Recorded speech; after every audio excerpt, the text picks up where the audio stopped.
long as we get some accountability, I'll be happy. And whenever you're ready, Lucas, I think we're G to G. All right, so the title of this X Space is Military Reinstatement, the COVID vaccine, aftermath, and fallout damage. So, yes, as many of you have heard, we are reinstating the troops. From what I know, 50 are interested in going back to service with the reinstatement back pay plan. But this podcast is really about a soldier that just got kicked out years after the vaccine mandate. So the comments and views and opinions of the individual speaking on this X Space do not reflect Lance Castle's thoughts or opinions in any way, shape, or form. Lance Castle, senior airman, was stationed at Cannon Air Force Base in Clovis, New Mexico. Lance Castle was a vaccine refusal for COVID-19, and in doing so, he was targeted by his entire chain of command for being the one who challenged the system. Instead of folding or taking a knee, Senior Lance Castle doubled down. Most people know Lance Castle in the cell extraction video. His court martial took place at Joint Base Charleston, South Carolina, from the 24th to the 27th of March 2025. So this is his second court martial, and we're going to recap that. We are here to shed light on the court martial and to give listeners understanding on the importance of this historical event. It may not seem like much, however, this is an amazing story of a brave airman standing up against a corrupt government system who refuses to back down.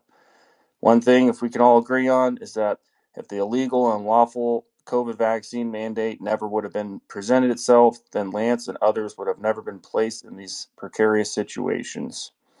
And all these soldiers wouldn't have been kicked out. The speakers will provide first-hand accounts of Lance Castle's second court-martial in a corrupt justice system, and they actually attended it. And so, John, you can take it away and explain what each day was like at his court-martial. Yeah. First, so Scott, Derek, and James Johnson, we all went down there with Eric. Eric's not attending today. So it's kind of an open conversation and discussion between us four. Anybody else has any questions as we're going along and wants to jump in, that's perfectly fine. Just raise your hand and we'll pull you up as we go along. We did put an episode out. Was it 75 possibly? We did all the commentary on there. But we just want to kind of do this and hopefully get some more individuals involved and kind of understand the situation that occurred.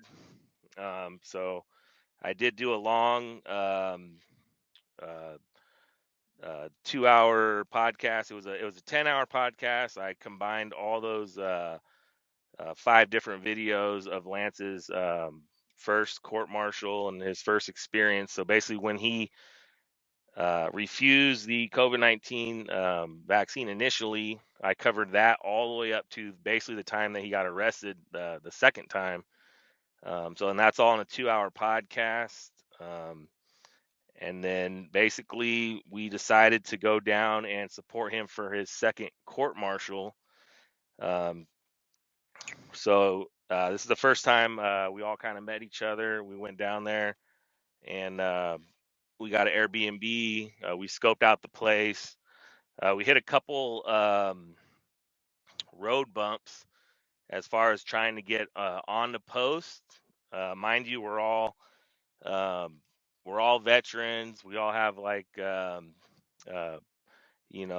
disability, so service-connected disabilities on our cards. But they were trying not to let us on base at Joint Base Charleston, South Carolina, because we said, yeah, we're going to go to see this court martial. And they were like, well, you can't come on post to see a court martial. And it was kind of awkward because it's a public court martial. So basically anybody that can get on post should be able to go to any public court martial because it's open for the public. And I told the individuals, I was like, hey, we called prior, and I gave them the number, and they're like, oh, that's our number. I'm like, yeah, I know it's your number. We called you guys, and you said everything was cool. Come on down. So we did. and now you're telling us we can't get on. And then so the dude basically said, well, you can't stop these individuals from coming on post and getting access. And what they do after they get on post is like basically their business. So the lady that was trying to keep us from getting on post, she seemed a little upset. But ultimately we ended up getting on post. And then as we were going through the gate, Scott actually has an ID card to get everybody on post, which we could have just used initially, but it actually popped up with like a yellow or amber like flag alert, basically saying, there's an issue with this guy's ID card. So we got stopped at the gate right after we went to the service center to get in. So we got hit by the gate, and they put the little cone out, and they're like, "Well, just give us a second, sir." And then they had to go talk to some supervisor in charge to see if we were okay to pass through. Again, we're all prior military, but whatever.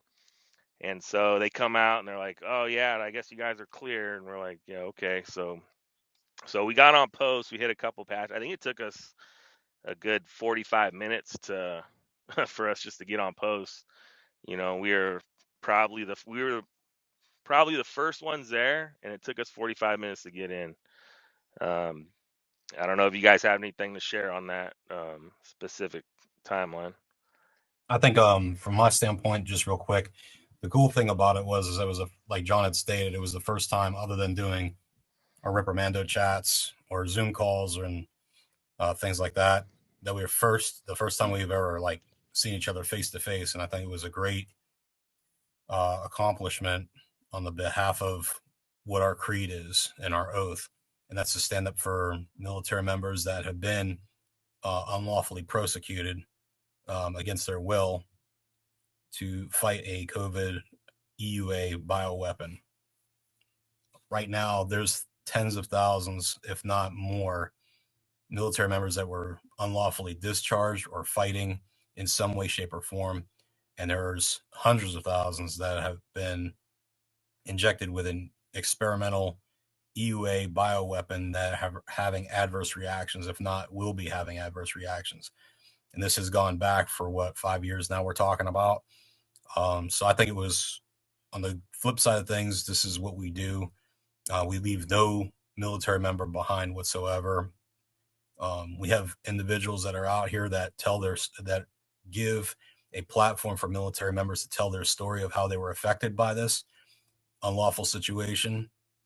And we do want accountability. And I know that some folks say, well, what does that look like? Well, if you look at the 231 DMA, Declaration of Military Accountability, that's in congressional record, you'll see what that typically looks like. Now, I know a lot of folks that are on here as a listener look at accountability in a different way, and to each their own. But I feel that everything that we've done collectively is going in the right direction. And I think that we should continue to do what we've been doing. Public opinion is important. Derek has spoke about that. John has spoke about that. Jerry has spoke about that. Lucas, everybody that's in here has basically spoke about that in one way, shape, or form. And we're going to continue to do what we need to do. I think the trip in there was awesome. It was great to get together with everybody. I think Lance's face when he saw us there in the courtroom lit up, and he wasn't there by himself. You know what I mean? In this battle, I know the other guys will chime in on what actually took place. Derek wrote down a lot of information while we were there, and we definitely saw with our own eyes that what's going on within the military is still unlawful acts. I mean, we saw it with our own eyes when we were there.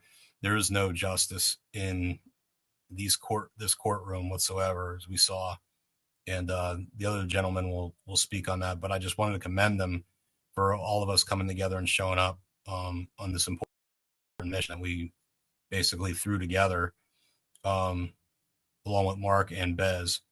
So, like I said, I think collectively we're moving things in the right direction. I know that there's a lot of people who have different opinions on what the right direction is, and they're entitled to that.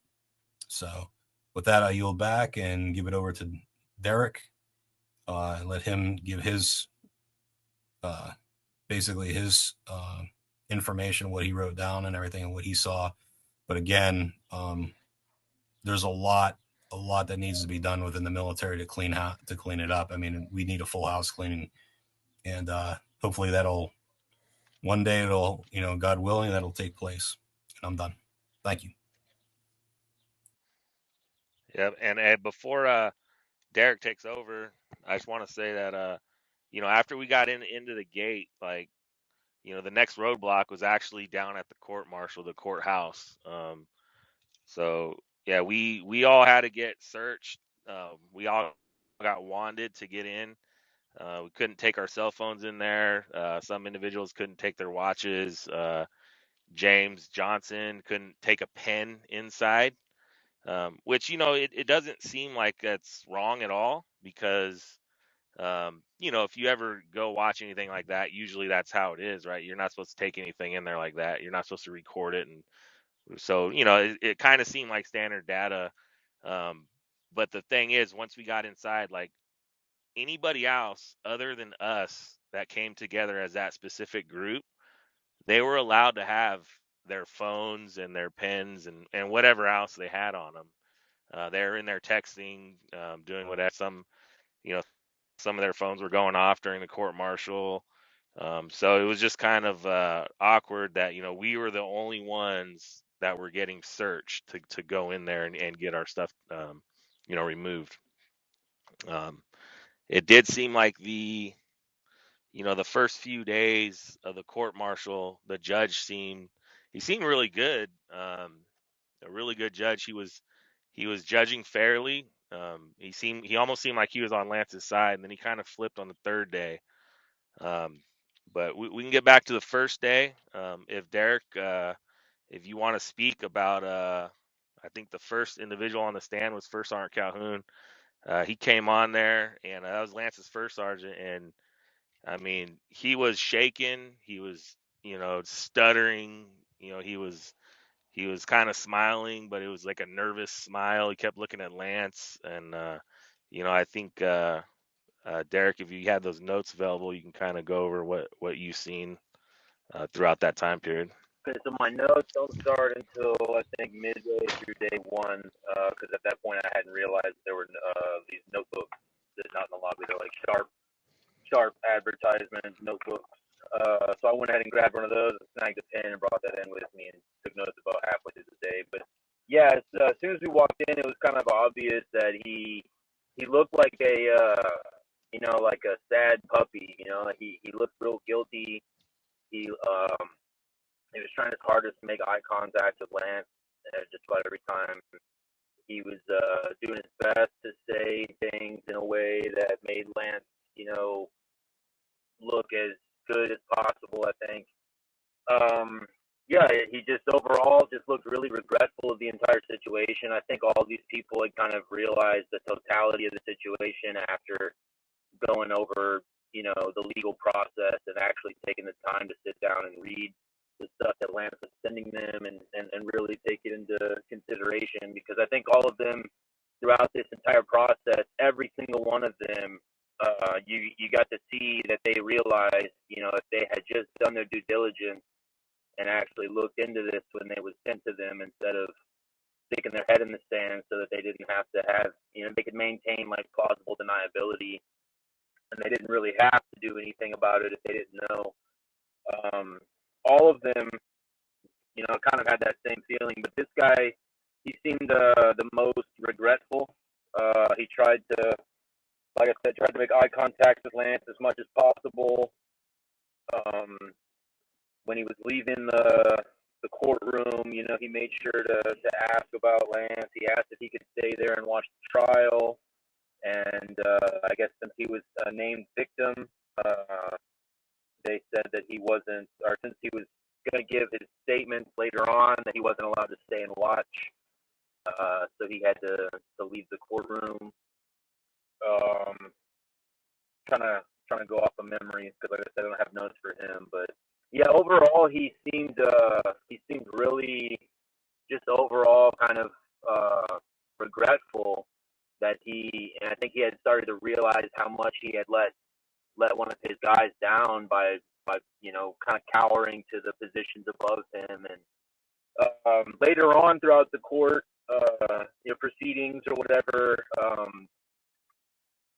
every time he would give any kind of testimony or anything like that, he would look over at Churchill was eventually allowed to stay and sit in the back of the courtroom, which I think was kind of weird. It definitely affected some of the testimonies that were given.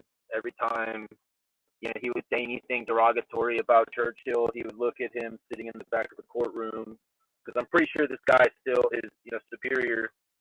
So there was an obvious there's a bunch of conflicts of interest. Churchill is the wing commander, from my understanding. So it's Colonel Churchill is the wing commander, and I'll let you go again here in a sec. I just wanted to fill that in, but basically he was allowed to sit. So he's basically in charge of everybody that was testifying.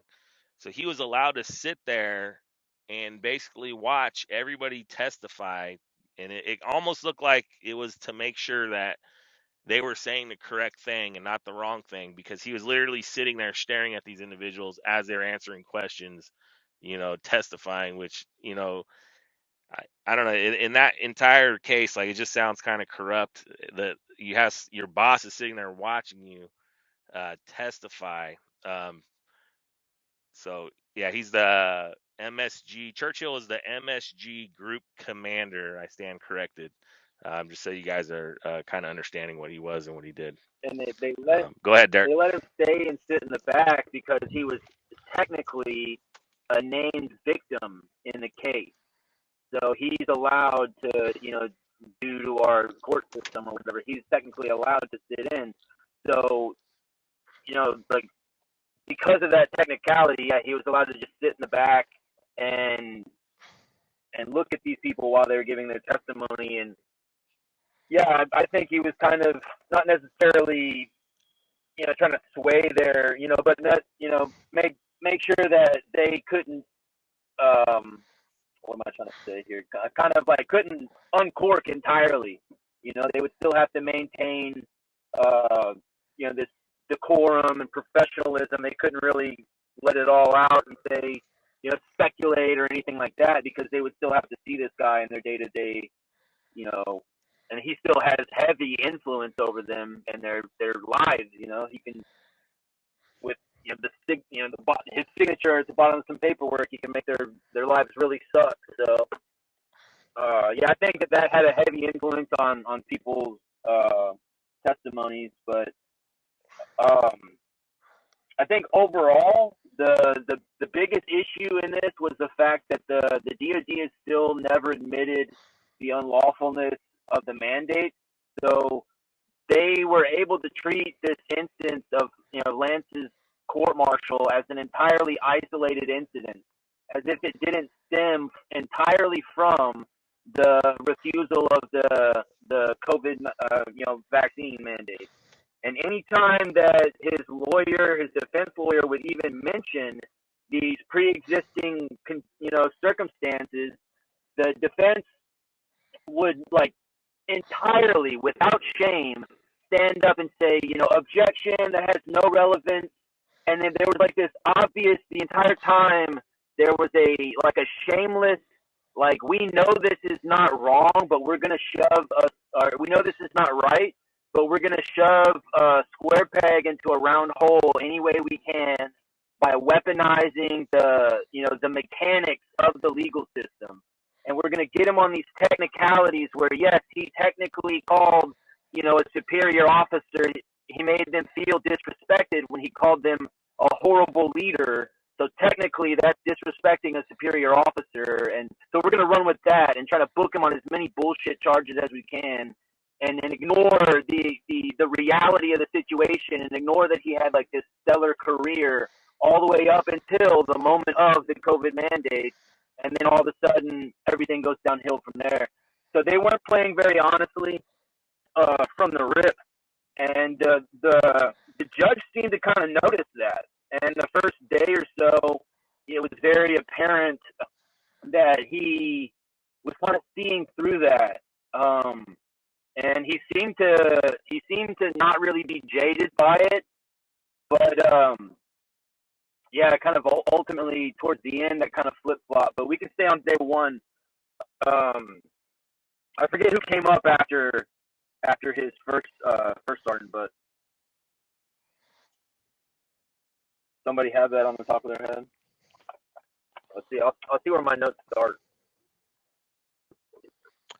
Yeah, I didn't Colonel Churchill come up next? I believe so. So my notes start with Chief Baldwin.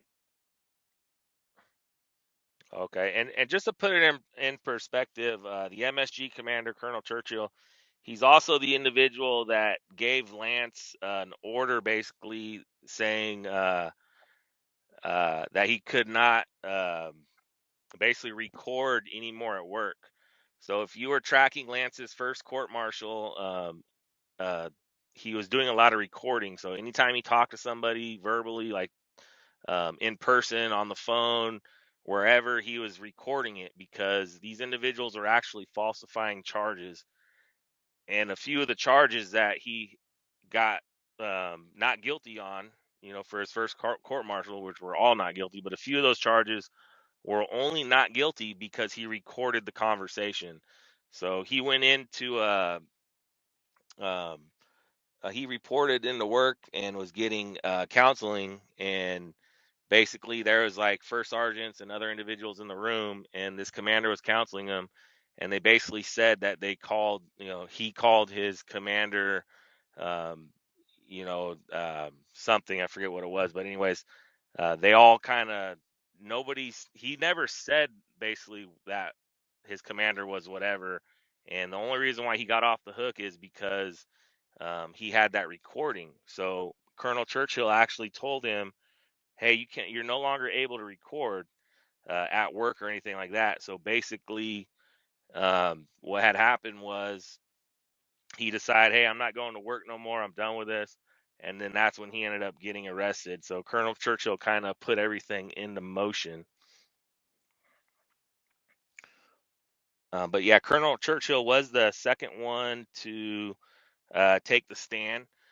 When these individuals get on the stand and they're being asked a bunch of questions, basically, Colonel Churchill, he walked in the room and he was like kind of strutting out, walking like he was cool and in charge. Um, his head was like held up real high. He was kind of cocky, had a little smirk on his face. Um, and then he get on the stand, and then when the government team was questioning him, he was like kind of loud, real confident with what he was saying. Um, and then when Lance's team went up there and started asking questions, he started getting kind of low, and he wasn't answering as loudly, and he didn't sound like he had much confidence anymore. It started fading away as he was getting grilled, and they kept telling him, hey, you got to speak up and whatever. And then he started getting, it seemed like he was getting offended with some of the questioning because, he was just like, yeah, okay, yep, I guess so. Like he wasn't really trying to answer the questions like yes or no. He wasn't trying to like really understand what was going on. Um, yeah. So does anybody else have anything on that for Churchill? Yeah, initially he was just very, like you said, he walked out like a professional wrestler. Like he had his swagger to him, like he owned the place. And the entire time, he's incredibly smug, incredibly combative. Um, yeah, he kind of refused to. He's kind of dancing around a lot of questions, um, and he kind of overall, yeah, just had a real combative attitude towards the defense. Yeah, Churchill and Calhoun had conflicting statements. Those two, their opening statements were not congruent. So that was a big issue there. They said things. Calhoun said that Lance was upset in a state of duress during his interaction with Churchill. Churchill said that Lance was in a state of hyper-aggression and posturing, and that showed. Then they back and forth between the two of them during the cross. What's it called? when the defense versus the Examination. the cross-examination. There you go. Appreciated. The Wad Dyer. So when they were doing that, their statements were not congruent at all. And Calhoun basically, he's a post turtle that got to where he's at because he did what he was told the whole time. Churchill walked in and flexed on everybody. Then he pleaded to sit in the back, and the whole time he would mean mug everybody that was up on the stand. And it was consistent with that. And then who came up after that? What's the rank? Master Sergeant Hunt, the E8 dude. He came in pretty shortly after that, and he was telling stories about how he was so threatened by a letter that he'd never read before. Yeah, it seemed almost like it was kind of embarrassing to be a master sergeant and be like, yeah, I was a first sergeant deployed downrange, right? And then like, so I'm in the Army and I'm thinking, okay, like I'm an artillery guy, so I'm not like, high speed infantry, but I'm artillery. I'm still combat arms. So when I think of first sergeants, I think of a hard individual that's, combat veteran, hardened. But when he took the stand, Master Sergeant Hunt took the stand, it was like, he was victimizing himself basically, and he sounded really, really whiny, and he was basically trying to portray Lance as like an individual that not only attacked him, like Lance attacked, the first Sergeant Hunt or Master Sergeant Hunt, but it was also attacking like his family, and like this master sergeant had so much going on while he was downrange, and he had a soldier that I guess died, and then he was so worried about his family because his wife was saying, hey, what's going on with this stuff? Is it true that you were doing whatever with Lance's involvement? And he was scared for her life and his family's life, and somebody retaliating on behalf of Lance and hurting his family while he was downrange. And I mean, it was just like the super sob story, and he couldn't concentrate on his job as a first sergeant. Oh, I had to work 12-hour days, and I'm like, what? Like, dude, it was so embarrassing as a first sergeant to say something like that. And he's like, I had other soldiers underneath me come to me and ask if I'm okay, and checking on me because I was getting these messages, and uh, yeah, so it was pretty ridiculous. Let me see, but yeah, anybody else got Yeah, so anything for that? basically they're playing the victim card. I mean, I would like to know, the conversations they have with their spouses or their families when they get home. Like, yeah, I'm kicking out Lance Castle for not taking the COVID vaccine. This soldier, he needs to be kicked out of the military. And then I wonder what their family says. The craziest part about all that Hunt said, he was devastated and he was, so shook by this, but he never even read the email.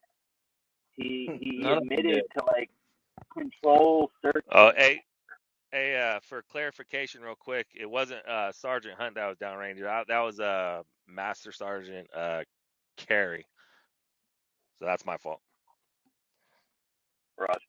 Oh, that was the guy, So Master Sergeant Carey, the one that, and he was the one crying. How Yeah, his that was brother Master made him Sergeant upset. Carey that was complaining about being downrange and his family being attacked. Like he just took like that whole like victimizing thing. So I got the name confused. The guy with glasses, right? Yep. Yeah. So he ended up admitting to never even reading these emails after saying that he was so devastated by them, and he said that he just used the search function to look for the sections that had his name in it, and he just searched that, and so that way he could still say he never fully read the emails, so that he could have plausible deniability for knowledge of the entirety of the emails that Lance was sending him, desperately trying to get him to look into the situation and desperately trying to get him to do his job. So then when Lance inevitably calls him a failure of a leader, and then he tries to play it off like, oh, it's so disrespectful that he would do such a thing, and I don't understand why he would attack me and belittle and bully me. That's what this dude gets on the stand and says. It's like belittling, and these were bullying tactics and stuff like that. If he had just done his job, like Lance was begging him to do, all of this could have been avoided. Throughout the entire court-martial, every single person that got asked if they read the email that was CC'd, carbon copied, none of them actually read it. And the few that said they attempted to read it stated that they had no comprehension of what it meant. What was her name? Abdwali? Well, yeah, so Abdulwala? it was Colonel Abdwali, I I think believe, it was was Major. Lance's well, yeah, she got promoted, but at the time it was colonel or whatever, and then she got promoted to major. But yeah, so she was Lance's like commander for a short period of time. It was like 2 or 3 months, from my understanding. But so the legal team had asked her. They said, "Hey, did you read Lance's Article 138?" So Major Adewale said, "Yes, I read it." And they said, "Well, did you understand the Article 138?" She said, No. I didn't understand it, like all of it." So she read the whole thing. She didn't understand the whole thing. And then he said, "Well, did you ask Lance about it?" And she said, "No, I didn't ask Lance about it." So she read it. She didn't understand it. She didn't ask Lance anything about it, you know. And then the next question was, "Well, do you think you did everything that you could possibly do for Lance as, as a leader, as his commander?" Yes. And she said, "Yes, yes, I did everything I could possibly do." And I'm thinking, dude, you just said you read it, you didn't understand it, you didn't bother asking him about it, right? And we all know an Article 138 is like a protected communications about something like somebody within his chain of command that did him wrong, right? And she didn't even ask him about it, anything about it, but she feels as if she did everything as a leader possible to help this dude out. Like, are you serious? And so that was her, and that was what she said, and it's egregious. So the notes I have Yeah. on her, Lance emailed her requesting that she attend his TTM. She did not. She believed she was disrespected because Lance told her that he believed she wasn't incompetent, and that because of that, her actions had to be deliberate. So they charged him with disrespecting a superior officer because in his letter he said, "Ma'am, I know that because of the rank that you've attained, there's no way that you can be incompetent. So that means that the actions you're taking against me must be deliberate." And because of that, they inferred that he was being sarcastic and calling her an incompetent leader and charged him with disrespecting a superior officer. That's how hard they were trying to burn this dude. What's the next one? She paused and thought about it when asked why she thought Lance disrespected her, as if she was trying to think of a good reason.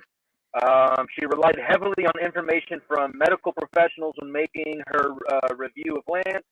Believed Lance had a mental condition, but refused to accommodate them. She never brought in Lance to talk about his grievances. She talked to others about the case, mainly like legal. Yeah, a lot of the time, dude, these leaders admitted to the entire time they never even read the stuff that Lance was sending them, begging them to do, and these like formal complaints, and then they would immediately talk to legal about how to handle the situation. So they were being coached by their legal advisors the entire way on how to handle this, which is why they had their heads strategically buried in the sand, and they were like they had the game was sewn up because they were being coached by legal the entire step of the way. And then another thing I want to point out is while we were there, he has two lawyers, and then one other I think she was a therapist or something like that was hired by his defense team. So they have two people behind the stands, and then someone just sitting in the stands where we were sitting watching. And then the prosecution has a team of 3 people, and then they have like 4 other people sitting where we're sitting, typing away on computers. They're all in an Ames chat with the entire legal team, and it's like one hive mind, just trying to coach everybody on what they can talk about and what they can pin each other or what they can pin on him. And the entire step of the way, there's people with like leash on their chest coaching the prosecuting team, which was a team of just straight rookies who were just fumbling every step of the way. They were just obvious And so the judge could see it the entire time, could see these like super green, young, inexperienced people trying to shove this square peg into a round hole and disingenuously try to manipulate the mechanics of the legal system in their favor and like call all these weird technicalities, and it was just blatantly obvious how hard they were trying. So the first couple of days looked good, but yeah, I just wanted to comment on the fact that they had this like.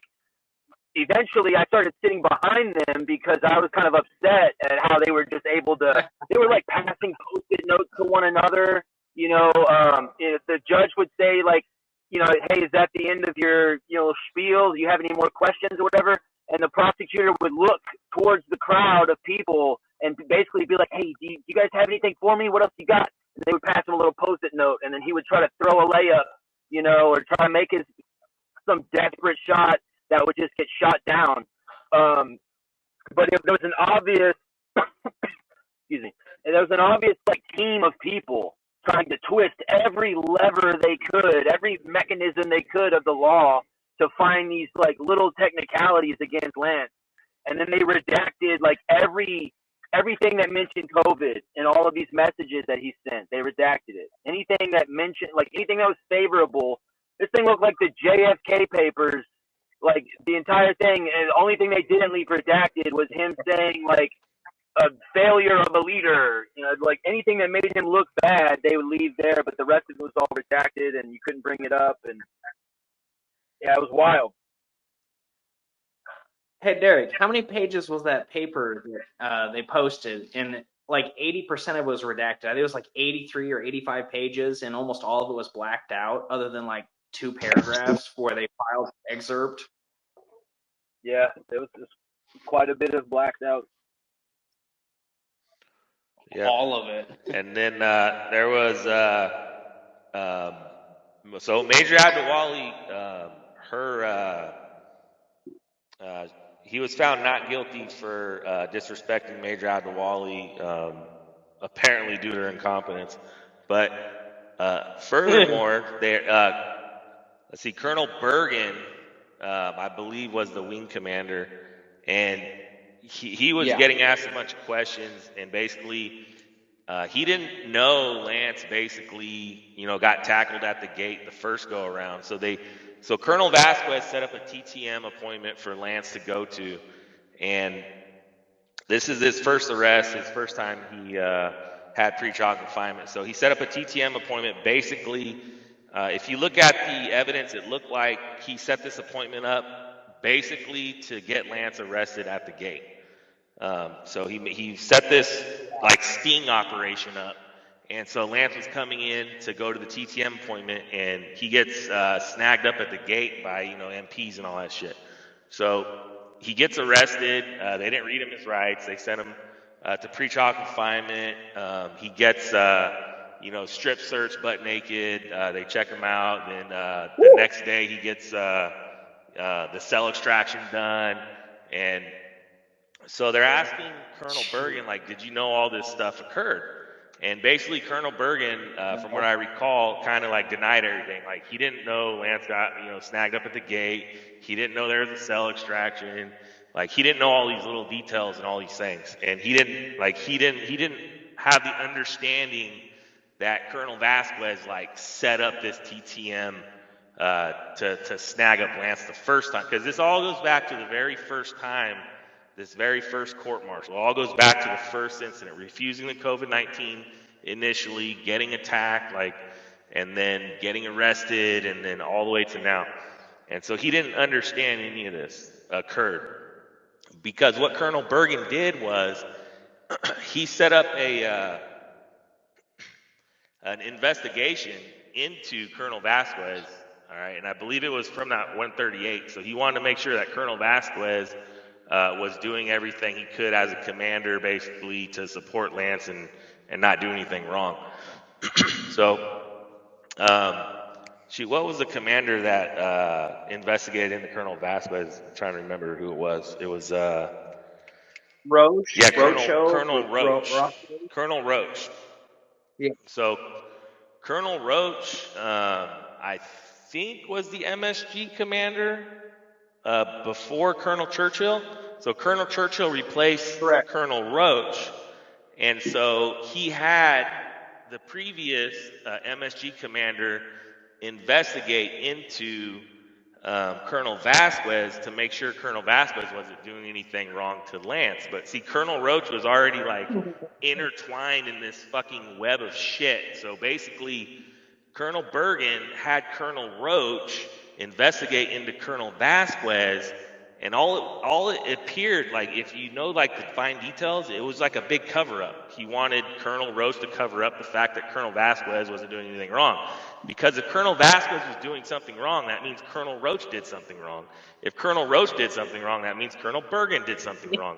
So it was like covering it all up. And then there wasn't like an official, like, he never received like the official like typed up like, hey, these are our findings, like here's my signature. All he did was get like a verbal like, oh yeah, nothing's really wrong here, sir.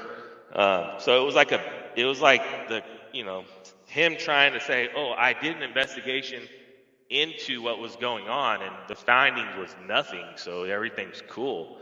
So yeah, that was kind of that piece from Colonel Bergen. Yeah, Vasquez held up the corner of the rug and Bergen swept the dirt underneath it. And then when the defense attorney, the civilian, asked Colonel Bergen, did you read the email that covered the report that you, covering the investigation you commanded? The report that came from the investigation you commanded, I've never seen it. So you've never read it? I've never seen it. So, yeah, Bergen never even looked into it. He just swept it under the rug. He also mentioned the whole thing with Lance getting, the cell extraction or whatever as like a previous incident. He said, "Oh, I'm aware of a previous incident with Lance, but he's made very sure to not say anything about like why it happened or anything like that." And then he also said that Lance was labeled an insider threat for his safety. And then he was forced to read Lance's 138 statement about him, and he was visibly shaking while doing so because he realized how true everything he was saying was. And he wrote an email, not an order, for the investigation.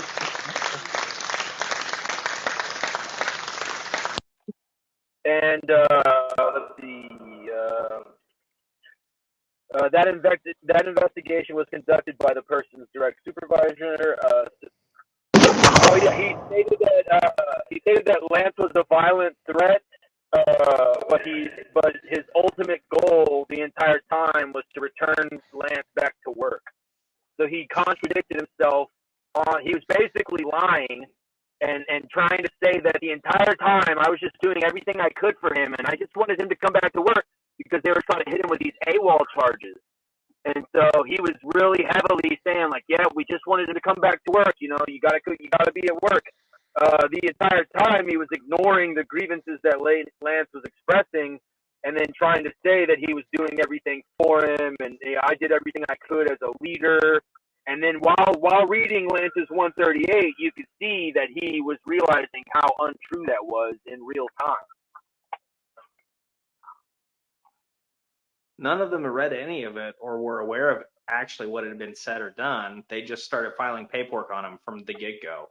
And then throughout the entire court-martial, it was apparent the prosecution got all the witnesses and victims, quote-unquote, to reveal that they had nothing but planned, basically like sting operations on Lance. The whole time, it was just them slowly revealing to the public eye that they had nothing but planned to fuck Lance sideways. Check this out. So, that's why when, Bergen, do you know who Lance is? Who? More direct. Did you read that? What? 90% of the people who were on that no contact order that he had no clue it even existed. They had never even seen the no contact order until the defense or the prosecution handed it to them.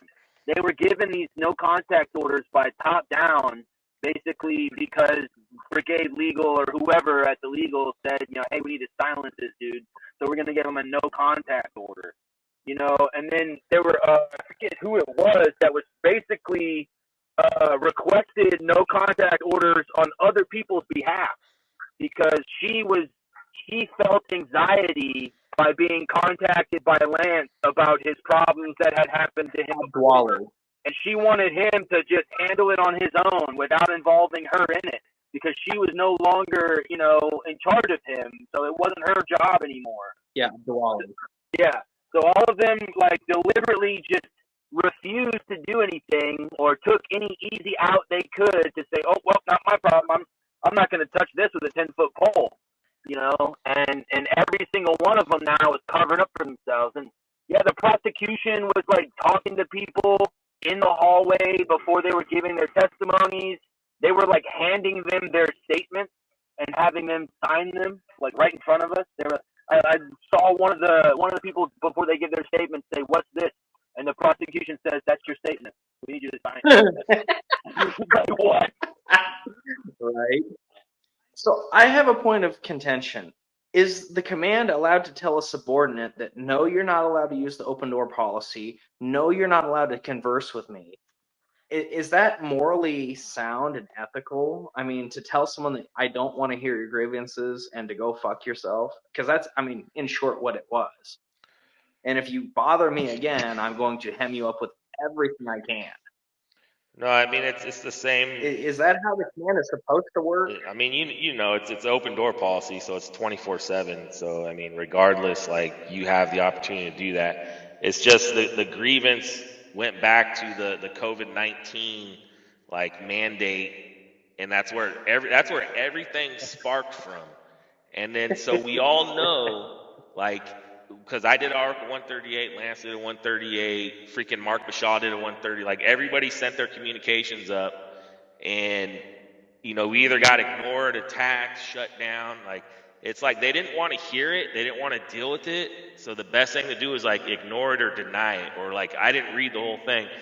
Even Colonel Churchill said he skimmed through the Article 138. So, dude, you get an Article 138 from your soldier, and you didn't even read the whole thing or care to freaking acknowledge it. You skimmed through it. What kind of officer does that to his soldiers underneath him? It's embarrassing. And he didn't care. Another thing that's crazy is throughout the entirety of this process, if it had just been everyone was on trial and the truth eventually came out and stuff like that, and then his leadership wasn't on trial, so all the stuff that we were finding out the entire time that was a blatant obfuscation of your duties or you obviously are lying right now, but you're not the one on trial, so you just get to go away. It's the same thing that happened to Lance to begin with. When he initially got acquitted, it was oh, no harm, no foul, go to work the next day, instead of all the stuff that was uncovered where his leadership was obviously doing everything they could to bury him. Well, it was the same thing in this case. If all these people, fortunately, all they did was give Lance a bunch of ammunition, basically, under oath that he can now use in further court cases. But it's just a shame that he has to do that. It's a shame that it's going to be stretched out over the next, decade, on individual cases. And all of us are going to have to, on an individual case, go to our leadership and hold them accountable instead of, this institution that supposedly has these values of integrity and all this shit. Instead of them doing it from the top down like they committed the crime, they're trying their hardest to make this to where we have to all solve this on an individual level. So as long as they never admit it, they never admit the actual mandates were unlawful, then stuff like this can happen 1,000 times over throughout the next decade, where they're in the eyes of the law, they haven't actually admitted that what they did was unlawful. So you were just they tried to come at Lance as if, oh, there were proper channels for you to express your grievances, and you just didn't go through the proper channels. You could have done more. You could have done something different instead of just going, and reaching this point after 10 different layers of your leadership betrayed you, not just failed you, but openly betrayed you, and you felt so desperate you had to send a mass email out to anybody who would give a shit. They refuse to look at the totality of the situation, and they're just it's not about what's right, it's about what you can prove, and the prosecution could shamelessly just hammer this dude to a wall to try to do anything they could to discredit his story. Yep, and so But they committed huge amounts of acts of perjury. It was all perjury and bearing false witness. yeah, they perjured themselves by falsely testifying under oath. Lance spent 251 days in pretrial confinement because his chain of command failed to address his Article 138 in a proper, like, military fashion. During his court-martial, his son was born. This is some interesting stuff. His first time he was in pretrial confinement, he had his first child, and we was unable to go see the birth of that child because they deemed him a flight risk. The second child that was born of Lance Castle, he was in his court-martial, basically still in pretrial confinement during his court-martial. Luckily, he was allowed to, I think, virtually watch the birth of his child or whatever they allowed at that point in time. So there was a break and a pause for him to do that. But it's just an interesting fact that happened to this individual 2 times. It is just horrible experience to know that happened. Also I do want to say that it was awesome on the first day to go in there and be able to see Lance in person, to see the look on his face once we all showed up. It was just awesome. Like, there's no words to describe how he looked at us and kind of the emotions and what he felt, just to know that we were there to support him. We got to shake his hand, which was freaking awesome. We did speak to him for a little bit in between. So those little things were pretty cool. The government side kind of, I guess, realized that we were there at that point, and so the first day we kind of had the courtroom packed as far as us, I think 5 that were there, and then the next day it almost seemed like they were bringing individuals in to kind of fill the room up of individuals like that were opposed to him. Like it seemed like that was what they were trying to do. It was like even the odds out, right? Yep. But yeah, I mean, it was pretty interesting how that was going down. Just real quick, just because I just want to let the listeners know that are in the room. Basically, if you look into the chat, there'll be links to the podcast, to all military resources you can share with other military service members. So I've been kind of like working in that area right there, putting in those links and contacts for folks that are out there that need support or want to tell their story. You mentioned how Lance had the judge was generous enough to give him a recess to watch virtually his second child being born. And then when Lance came back after his 30-minute recess, because that's all he was given, the judge said, under normal circumstances, we'd be celebrating and giving you a cigar. But unfortunately today, and then he looked over at Colonel Churchill, and, the whole rigmarole began again. Yeah, it was interesting. Even the first Sergeant Calhoun, like after one of his testimonies, after Lance had his child, he went to the judge and he's like, and I think me and Scott thought like this guy's gonna like flip and be like, yeah, we fucked this up, but no. He told the judge, he said, can I talk to Lance for a second? And he's like, I guess. And he's like, oh, I just wanted to congratulate you for the birth of your child. That's freaking awesome. Like, what's your child's name, and congratulations.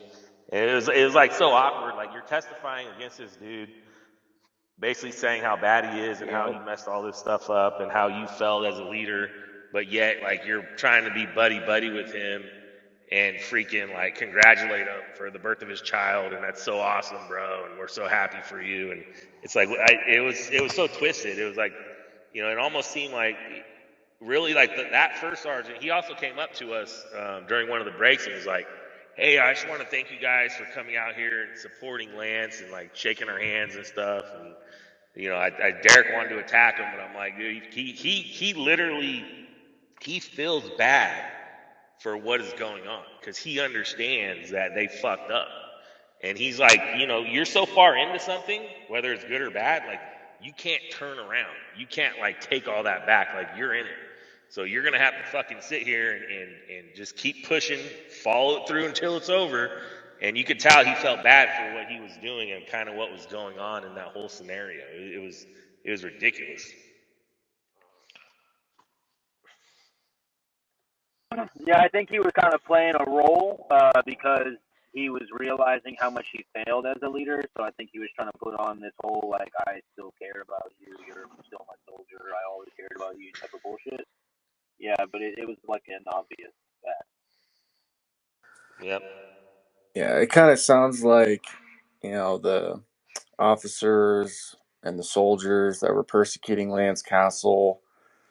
It's like, yeah, Lance Castle really gave a good fight, but my career is more important than his. And yeah, congratulations on your birth of your new child while you're sitting in prison for your pretrial confinement for the second court martial. But hey, my career is more important than yours at this point. And it has nothing to do about the COVID vaccine anymore because that was years ago. And now we're trying you on insubordination, disrespecting us. So, they threw basically the whole book at him. And they made up a bunch of stuff as well.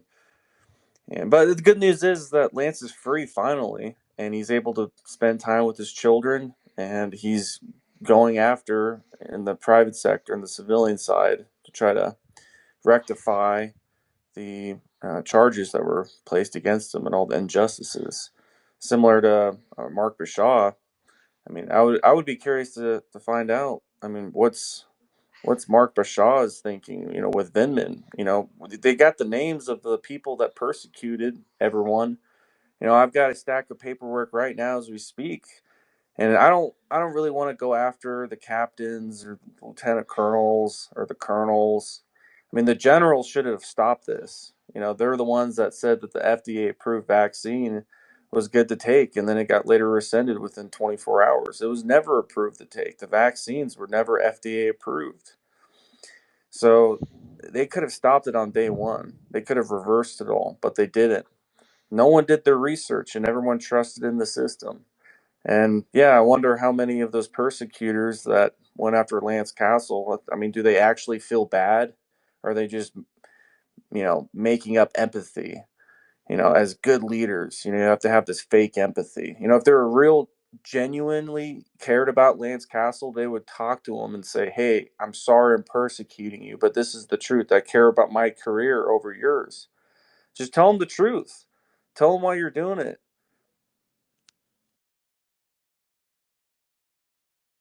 Not a single one of them, for the most part, had even talked to Lance.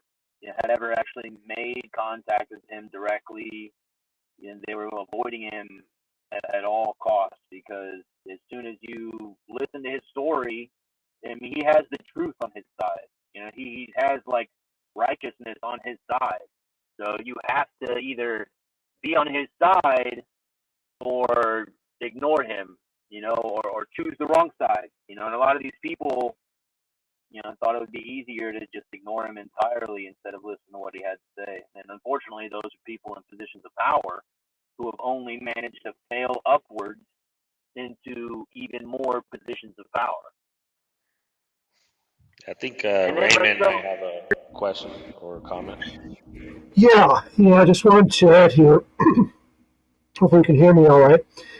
I'm going to start out with Corona. So the Biden administration pushed this out to senior Air Force leadership. Corona is a meeting of bigwigs at the Air Force Academy where a bunch of ring knockers can get together, right? So I believe it was pushed out. They got rid of the chaplains out of the Corona conference. And then they pushed out, of course, the mandate policy. And any leader that was going to resist it was going to get fired. I know of a wing commander in Mobile who got fired simply for asking for a legal opinion on the vax mandate. Right? So that's it was pushed down from the very top, under the dark of night, kind of like a cabal. And it just, as an officer's standpoint, it was just absolutely sickening, just to hear about what I used to be an acting MSG commander, and hear my colleagues act like this just makes me sick.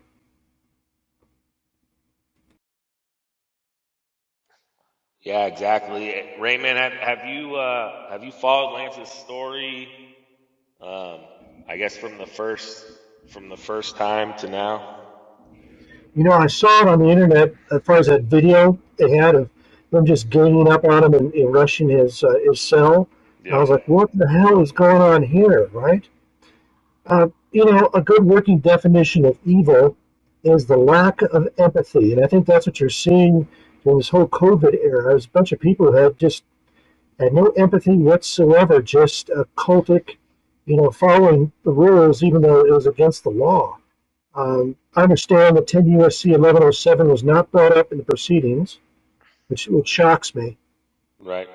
Yeah. Every time they mentioned COVID, there was like, the other lawyer would stand up and I yeah, object. object to it like immediately. If they said COVID or even CO, like like it was like objection. Objection, Your Honor. Like they were like just like I don't know, they're jumping up super quick. Like it looked like one of them Jack in the Boxes, right? They were just like boing boing boing. It was They crazy. first C word, huh? Yeah. There were But I times where put they Lance's episode 73. It's Lance Castle Saga remastered. There's 1, 2, 3, 4, 5. There's like 6 or 7 chapters in there that go over the entire story from start to finish. And I'm sure there's a few things missing in there, but it's pretty detailed out. There's a lot of notes in there. It's broken up by chapter, so you can literally skip to whichever one you want. And it basically goes all the way up from his first arrest all the way to his second arrest, basically, and then it kind of stops there. So it gives a good, like, all around idea of what happened to him initially. Yeah, so what I've noticed, I've spent 30 years in the Air Force. I joined in 1988 as an airman basic, right? Uh, some of the slimiest lawyers that I ever came across in business and in military were government lawyers or former government lawyers. And what I'm seeing here is this incredible amount of collusion under attorney-client privilege that they arranged this entire damn thing from start to finish. It's just absolutely appalling. Yeah, it definitely looked like. The judge. He looked like he was, all for help. It looked like he was helping Lance out and at least doing the right thing, making all the right calls, and it looked really good. Like the first 2 days, if you watched our commentary, like the first 2 days was like it looked good for him, like super good. And then the third day was just like it's like he flipped. He's like, all right. Even people came into the courtroom. They looked like they were military. They're dressed in suits, and it looked like one dude had his driver with them that was in uniform. Um, and he just sat there and like he just came in and watched like the last like I think hour or whatever that we were there. But he never stayed for like the verdict. So once they went on break, um, like the dude never came back. It's like he already knew that it was going to be a guilty, on whatever charges. So he didn't need to stay and watch that. He was just there to make sure it was going to go the way he needed it to go. And then once it was cool, he left. It was pretty awkward. But yeah, it definitely looked like the judge flipped on the last day. People were coming in that, maybe intimidated him a little bit or, whatever it was. It's just how it looked. Pretty interesting. Yeah. So, if I were to rename this X Space, I would rename it to Lance Castle, the last soldier to face court martial for refusing the COVID vaccine. He's the last one, possibly the last one, March of 2025, 5 years after the coronavirus pandemic occurred. And so, yes, we do have soldiers still in service that manage through religious exemptions or lawyers or politicians to stay in. Very few have managed to not be kicked out, but they are being reprimanded and they're not being promoted. And maybe they can take care of their records, but I highly doubt it. But yes, we want to reinstate the troops. Those troops, including myself, want to go back into service. And guess what? Those people that are still in charge, that pushed the shots and enforced it and basically persecuted Lance Castle. I'm not in the Air Force, but it's like that with every military branch. I mean, President Trump, please. I mean, you have to look into some of these generals, look into these court marshals, look into Mark Bashaw's court martial, look into Lance Castle's court martial, and figure out who's responsible for kicking out these soldiers that didn't want to take the COVID vaccine. I mean, it's as simple as that. And there's going to be a lot of guilty people, but those people, President Trump, they're traitors. And they're most likely Democrats and liberals. And they don't want to hang your picture of the President of the United States and the Vice President at their bases. And this is going on today. And so there's many more firings to happen with these generals. And they could have stopped this, but instead, like I said, they cared about their careers over all else. Career over integrity, career over empathy, career over lawfulness. I mean, is that what we've really come to as a society, as America? Is it really just about the money? Is it really just about, having the position and kicking out good, morally upright soldiers? And the Secretary of Defense called it out in his memo. The vaccine mandate for the COVID vaccine was unfair. All right, it was wrong. But that's the minimum. It wasn't just wrong or unfair. It was unlawful. It was unlawful because the FDA approved it and the approval ended on the same day. It was a bait and switch. And everyone has to know that what they took was not an FDA approved vaccine. None of them were. Poison shots. That's what they were. And everyone was caught off guard. And we have active duty military since Trump took office. They're coming out and they're explaining about their injuries. My heart rate is above normal. I've got blood clots. I've got myocarditis. I've got all these problems with my health, most likely from the vaccine. And the VA is not reporting it. And the DMED data is scrubbing their systems to make the numbers look good. But the truth is out now. So what is it going to be, President Trump? RFK, Secretary Hegseth. There's a lot of traitors. What's going to happen? He also stated that it was experimental in the memo. So right then and there, that gives you basically the information you need to know right then and there.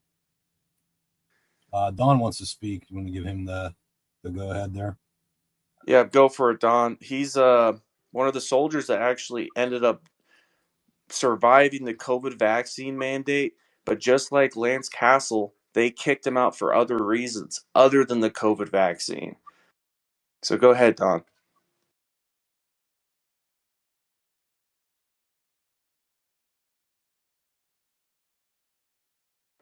You might be on mute still, Don, if you're talking. He just got. Yeah. Sorry about that.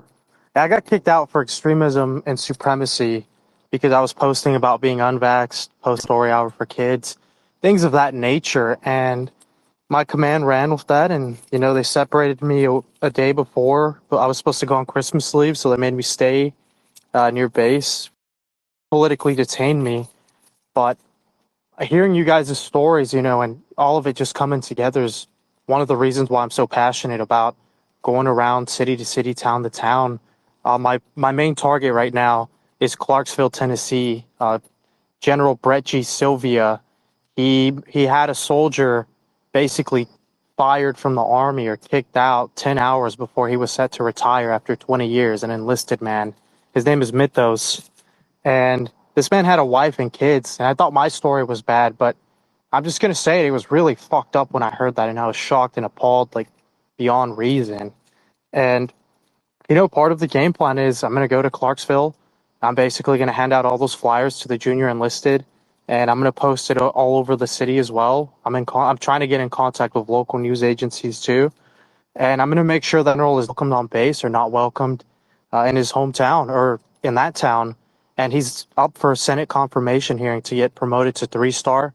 I'm going to make sure that doesn't happen. The Army's not going to promote somebody with a bad rep, so he's either going to have to resign or he's going to get shit canned real bad real soon.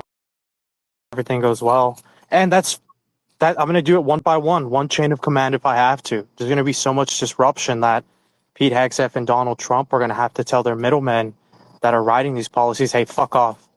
Bring on a board of advisors of people that were in the trenches, not you fucking snake motherfuckers. We're going to bring on some real people that did that shit. And so that's basically my goal. You make enough of a storm, people will actually look into it. Hey, Don, Hey, that's great. Don, go ahead and tell our Go listeners ahead. real quick about your page on X and what it's about. I did put it in the chat for everyone to go ahead and join that and follow it and get with other military service members to post their story to Don Jarrett. Thanks. Yeah, it's called the Restoring Freedom Foundation. I'm in the process of chartering it as a 501c3 nonprofit.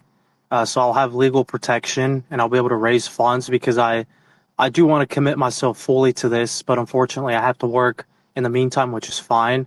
And I had seen Lance Castle's video, but I hadn't known that there were all of these ramifications. So as soon as I get the opportunity, I also would love to have his story on there with the video because there's a lot of people like him that, they refused it initially, and the DOD, being as vindictive as it is, found backhanded ways to get at those people. Because if he was vaccinated, none of this shit would have ever happened. Nobody would know who Lance Castle was. But because he stood on his convictions, here we are 4 years after the fact, and his life still isn't set straight.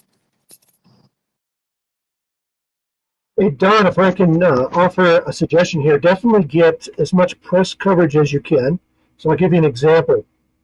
In Alabama, the tag was serving past her shelf life date, right? So I did an IG complaint. That really didn't go anywhere.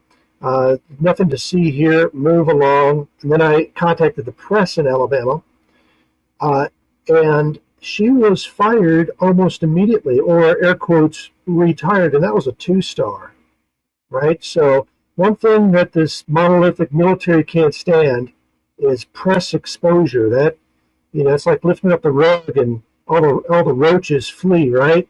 When they see the lights. So that's what I would suggest. You're probably already working on it. Get as much press coverage as you can.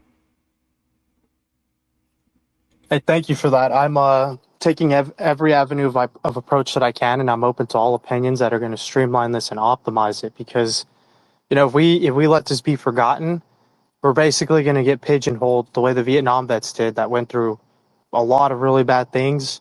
We can't become that. They're the example of what happens when you get pumped and dumped by the military and then just forgotten about and thrown on a shelf. I'm not going to allow that to be us, and as long as we stay unified and keep pushing forward, it's not going to happen. I do envision a day where RFF, reaches a national level and maybe has some kind of authority within the military, kind of like Doge, but for the military, but with people that were actually in and know the inner workings. I'd eventually like to start a team with 20 to 40 people and go from there. Maybe the government will give us contracts of billions of dollars so we can repay everybody that was vax injured or screwed over. That's another goal of mine because I know where they are, and I could authorize those funds within 2 hours of interviewing somebody and seeing their paperwork. Whereas we're seeing now with the reinstatements, there's all kinds of red tape and bullshit. Skip it. Let us make a team, give us the funds, and we'll make sure this is rectified.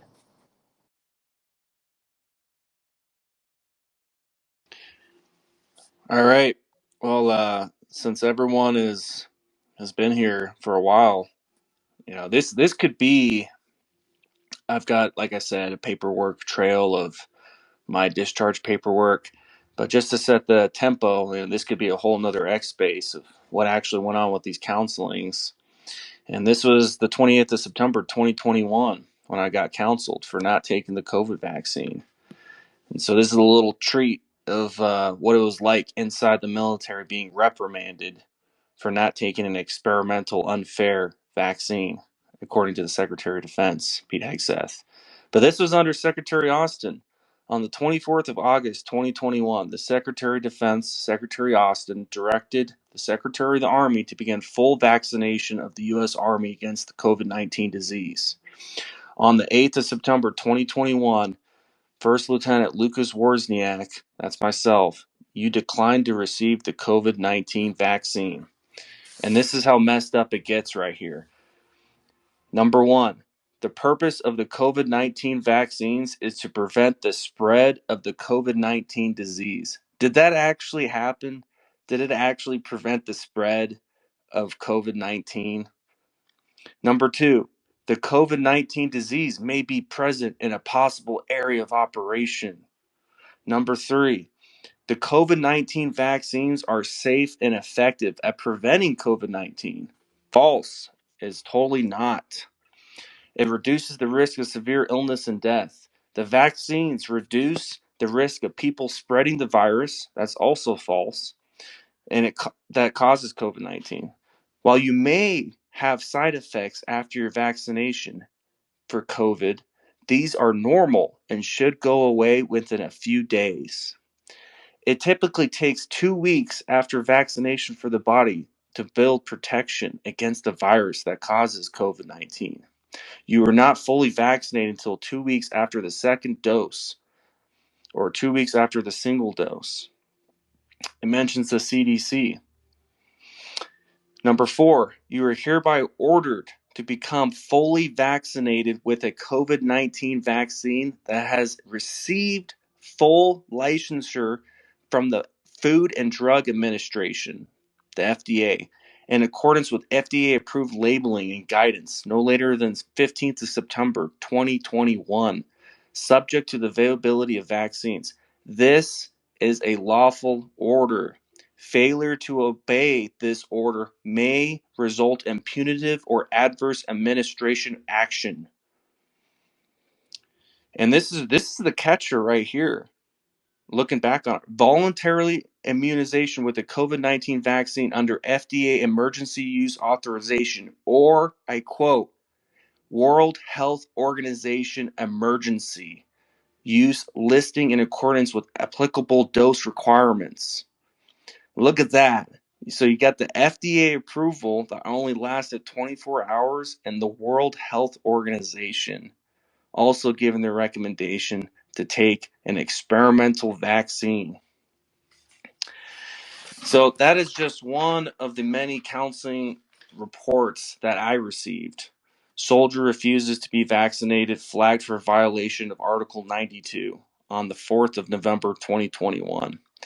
After that, I received my GOMAR, and this isn't really about me. This is just giving you an insight of what Lance Castle had to deal with, what Don had to deal with, what Derek had to deal with, what Scott, John, Billy, all these people had to deal with the same thing. They all got counseled. They all got written up. I got flagged, and I received my GOMAR.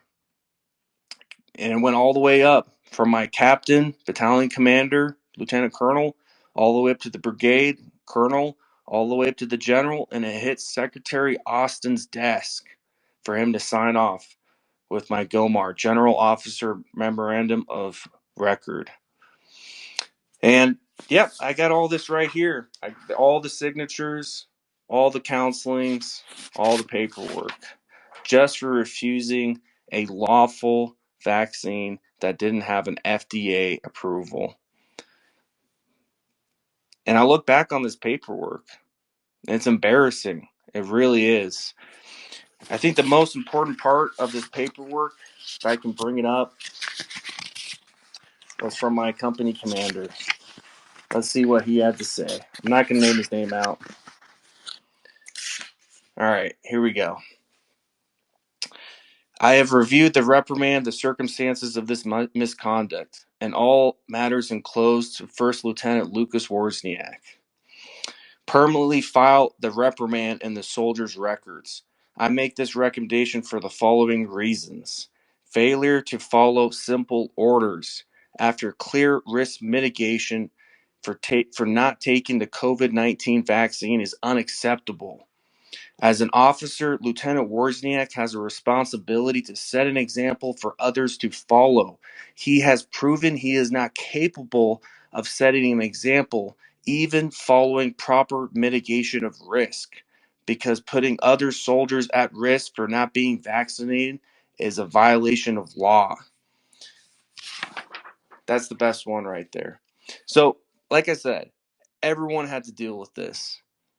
We're many years later after the fact. Lance Castle was the last soldier to be reprimanded via court-martial for not taking a vaccine, an experimental vaccine. Does anyone else would like to comment on that?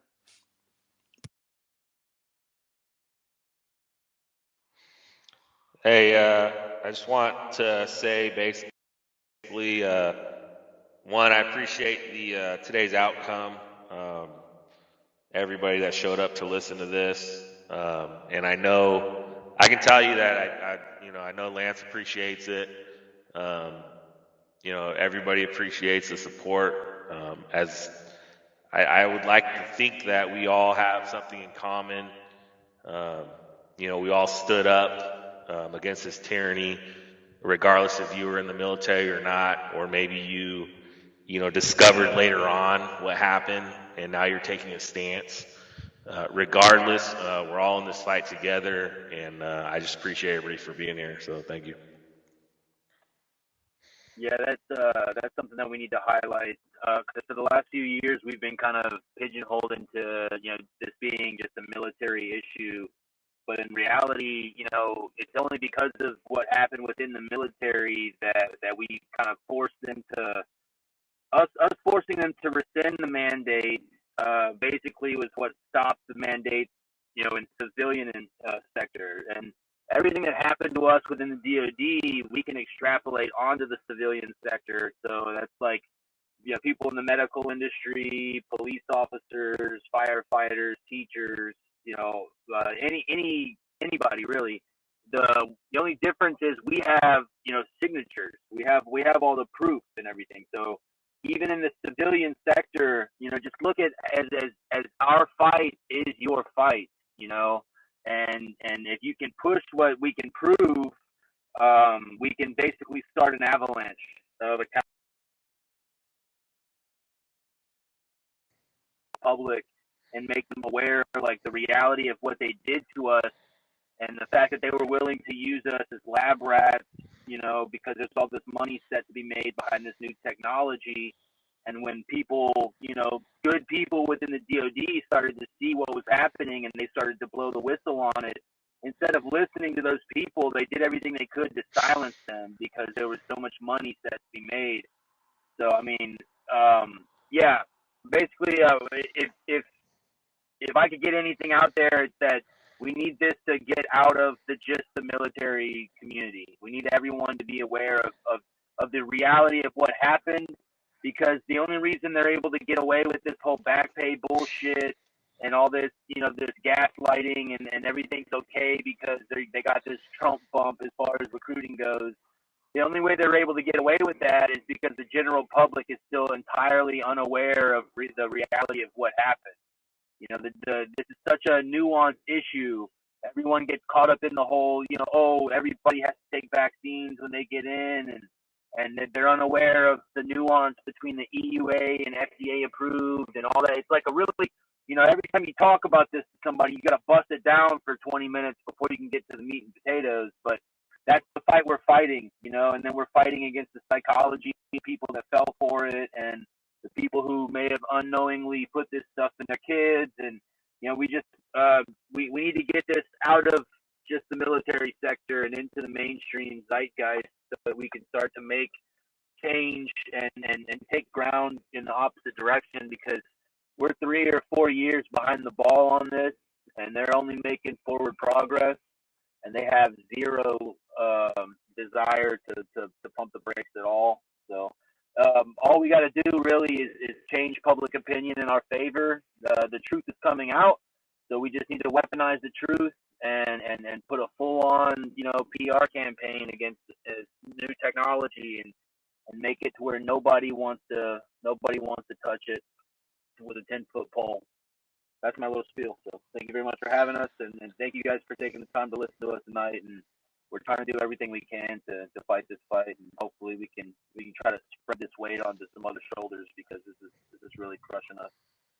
Thank you. I got one more little thing. Hey, so if whether you're in the military or not, if you just want to get the information out there pertaining to the COVID-19 stuff, just reach out to me.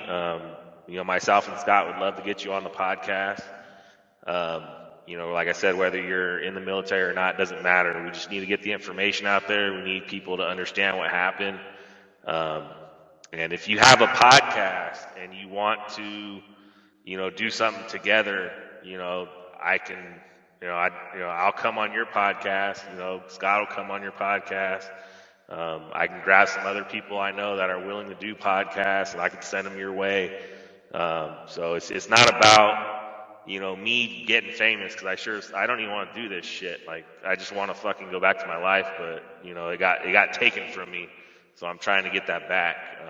So it's not about anything, but it's about humanity and doing the right thing. So just if you want to do something, reach out to me or Scott, and we'll make something happen. So I appreciate it.